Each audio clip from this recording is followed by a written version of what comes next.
эхчүүдийг бол дэмжих зорилгыг бол ойлгож байгаа. Засгийн газар бол энэ халамжийн зорилгот бүлэгт нөгөө халамжаа чиглүүлэх, за хөдөлмөр эрхлэлтийг дэмжиж гэсэн бодлого баримталж байгаа. Сая ерөнхий сайд ч бас хэллээ, халамжийн чиглэлийн 8 хууль хэрэгжиж байгаа. Тэгтээ бол халамж нь зөвхөн 24% л зорилгот бүлэгт бол хүрж байна гэж. Олон хүүхэд төрүүлж өсгсөн энэ эхийг урамшуулах тухай хуулийн энэ өөрчлөлт нь бол салангат нэмэлт өөрчлөлтөөр бус халамжийн бодлогын цогц шинжилтийн хүрээнд төсөв санхүү тодорхой тооцоонд тулгуурласан байх нь илүү зүйтэй гэж үзэж байгаа. Тийм ч учраас бас ажлын хэсэгт орж энэ 2 дугаар зүйлийг өөрчлөн найруулж хуулийн хэрэгжиж эхлэх хугацааг бол 1 жилээр хойшлуулж 2027 оны 1 сарын 1-ээс эхлэн дагаж мөрдөхөөр энэ зарчмын зөрүүтэй саналыг ажлын хэсэг гаргасан байна.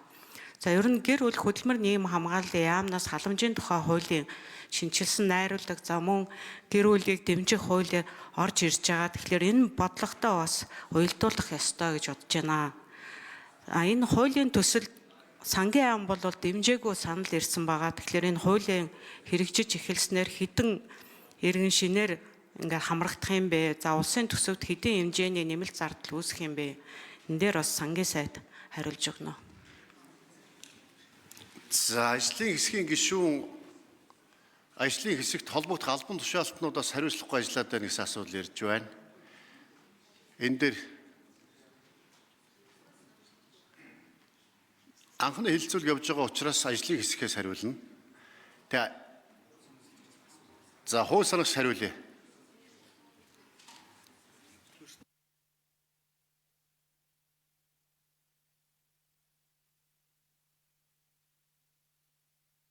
Өөрийн төвийг шүү.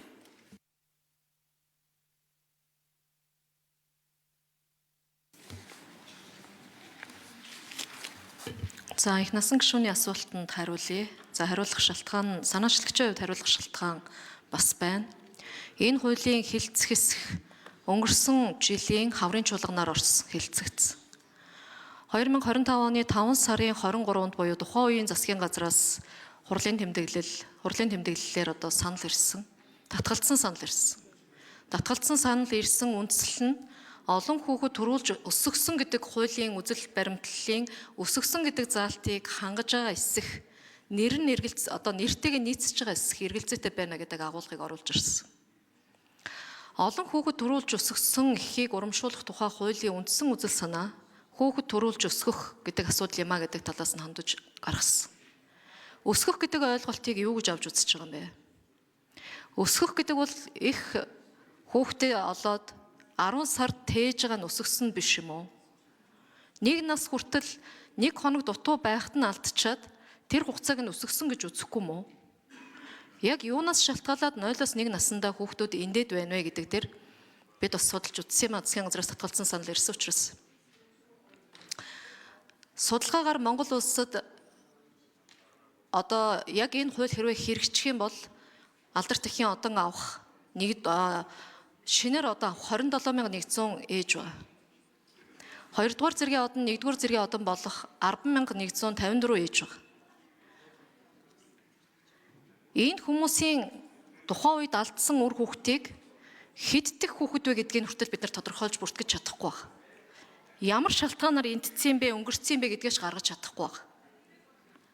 Олон улсын судалгаа статистик дүгнэлтээс харахаар 0-5 наснда эндсэн хүүхдүүдийн шалтгааны 28% нээжүүдийн хүчин зүйлээс хамаарсан байдаг гэдэг олон улсын дундаж статистик судалгаа л байдаг. Энэ бол 0-5 наснда гэж байна. Бид нар өнөөдөр байгалийн гамшиг, аюулт үзэгдлээс, эмнэлгийн буруутай үйл ажиллагаанаас олон тохиолдлоор магадгүй ээжийн буруутай үйлдэл байхыг ч үгүйсэхгүй. Үр хүүхдээ алдсан ээжүүдийн хариуцлагыг зөвхөн ээжүүдэд үүрүүлж та нэг хүртэл насанд өсгсөн нь өсгсөн хөдөлмөр биш юм а гэж үнэлж болохгүй маа. Энэ бол өөрөө хүний эрхийн зөрчилтэй асуудал. Монгол улсын үндсэн хуулинд энэ тодорхой заалтууд бий.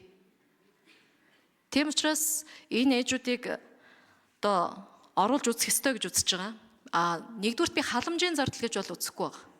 Монгол улс нийгмийн хамгааллын бодлого, нийгмийн халамжийн бодлогоо ялгах ёстой. Халамж гэдэг бол зорилтод бүлэг рүүгээ очдог байх ёстой. олон хүүхэдтэй болгохыг дэмжиж урамшуулж байгаа бол энэ хүн амын хүн ам зүйн бодлоготой хамаардаг байх ёстой. 27 оны 1 сарын 1-ээс хэрэгжихийг төсвийн хуультай уялдуулж би ойлгож хүлээж авч байгаа. За. Үлзий хүүгийн шижир гишүүн